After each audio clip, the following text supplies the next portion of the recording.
Hey, Professor Harshman here. I'm making this video so we can go over some of the materials that I put on BlickU. Some of them are required, some of them recommended. You may have some of these items already. The first one is Taikozo paper. Last time I looked, it said they were out. Hopefully they've got it back. Taikozo paper is a Japanese paper. It's large sheets. They look like this. They're this big. And they would come probably packaged flat like this. If they come rolled up, you want to unroll them as soon as possible. The other paper that I talked about is Reeves BFK, which is a thicker rag paper. Kitakata paper, which looks like this. This is buff Kitakata paper. The sheet you would get is bigger than this. This is a sample sheet that I got. But any thin Japanese paper will work. The other thing I put on the list as recommended was the Japanese sketch paper pad. I put that on there because there's lots of paper on it. It's inexpensive because you're going to go through a lot of paper printing monotypes because they're quick and they're easy. So you might want to check out some different types of paper. The other thing you're going to need is ink, right? So I have you get these Akua Intaglio inks, the sample set, and they'll come, the jar will be this size. Oftentimes if you see me doing a demo, I have some larger sizes of it. If you want to get more colors, feel free, but the sample set gives you a good variety. The other thing is you're going to need a rubber brayer. I like the soft speedball rubber brayers. This is a 4-inch brayer.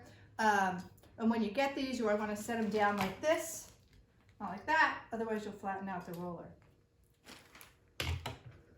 A Baron, the Speedball Baron. This is going to be our press, part of our press. Since we're not at school, we're not going to be using a press. Now, a press sometimes makes things easier, but since we don't have access to one, we're going to hand print everything, and a Baron is a good tool to do that. So this is what the Baron is. We need plates to print on. These are the Plexiglas plates. They come in different sizes. I have 2 sizes right here. This just gives you a bigger area to work with. I put down the package of 9x12 package of 3 because it's nice when you're doing multiple colors to have more than one plate to ink up each plate and kind of work together. The other thing that I put on here is a gel printing plate. Looks like this. I have 2 different sizes here. Put the smaller one on just because it saves you money, but it means that you're limited to a smaller print. I haven't actually printed much with the gel print. Last time I taught this class, I had one student who used it kind of the whole time, so I didn't get a chance to use it very much. But I've been starting to do some tests with it, and it's really nice. So if you have a little extra money, you may want to get the bigger one, but this one will work fine. The other thing that I like to do when I'm hand printing, the Baron kind of puts pressure against the paper and the plate, but if you have something like this, this is an etching burnisher. If you've taken etching before, you have one. This is actually nice because it gives you more localized pressure when you're hand printing, and so it makes it a little easier to hand print. So you may want an etching burnisher. The other thing I had was Akua release agent. It's in a jar like this, and this helps when we do some ghost printing. After you printed the first one and there's still ink left on the plate, if you put this Akua release agent on there, it actually releases the ink better, so you get a better impression. Other incidental items that I have sort of on this table that you may want to get. Baby wipes from the grocery store next time you do an order. These actually clean the gel plates really well, and it cleans up the Akua ink really well. You may also want to have some Q-tips, right? Because these also take away the ink. We'll be using those. Just something to mix the ink with. I just have these little wooden sticks. Paintbrushes, because we'll be doing some painting of the ink.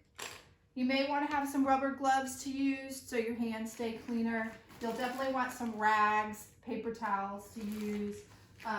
When I'm cleaning up, I usually use an old phone book or a magazine, something like that I can tear the pages off when I'm cleaning off knives or rollers. If you have some watercolors at home, I'm going to show you how to do watercolor monotypes. If you don't have any, you may want to order a cheap little set. This is kind of an in-between set, but I've been using these for the examples that I do.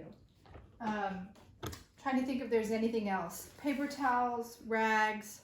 If you have palette knives, you can use those to mix your ink with.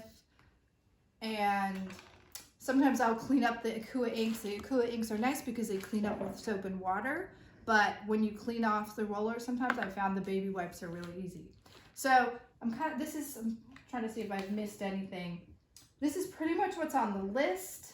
But if you have any questions, we'll talk about that at the Zoom meeting on the 29th, okay? So I look forward to meeting you and working with you this summer. We're gonna make a lot of prints. It's gonna be fun. Okay.